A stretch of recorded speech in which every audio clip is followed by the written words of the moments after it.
Assalomu alaykum. Bir boshqa ish yo'qmi sizlarning qildig'anga? Mushu bizning ishimiz. Topolmaysizlar qildig'anga. Shu ko'laysizlar ku. Sen sözlüsün Cuma, bir sözlüsün. Aslında Evet. oldu. To'xtab turing ama gapingiz anglanmadi. To'xtama şu gipini anlasın, koyuyorsun hemini biz. Bilasizlar. Baştan gapingizni baştan gidin. Avtonomiya zidmi? Men kerak bo'lsa avtonomiyam kerak.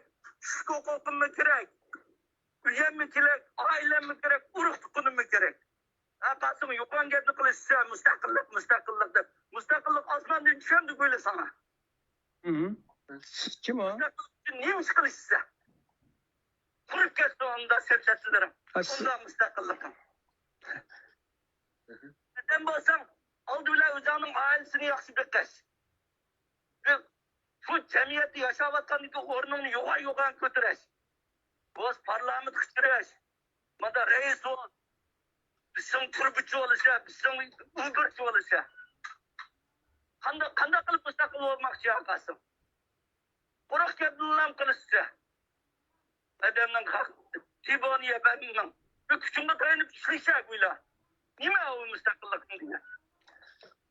Bir yaşaş hukukunu kol keltire, ademden bulaşlı kol keltire. Edem bulup bak aldı bile. Adem bulganda, edem kağında, müstakil koludu. Hey, Tügemedi. hukuk, otonomiya, izzet, hürmet, müstakillik zıtma. Aldı bilen bir adem buladigan hukukunu kol keltire. Yoğa yerden düşmeyin. Sana verem Xitay. Kompartiya berem sana. Bämiga vazgeçiş lazım. Saya akademiyada nechisi var? Bichara Uyg'urda o'shir islom birisi var. Yana bir kandidat Uyg'ur akademiyadan birisi var. Akademiya maqal o'qi deyotgansan. Sen qanchalik nimaga tas? Hamma damni tillayotgansan. Siz kim o? Shayx deb. Çıkar.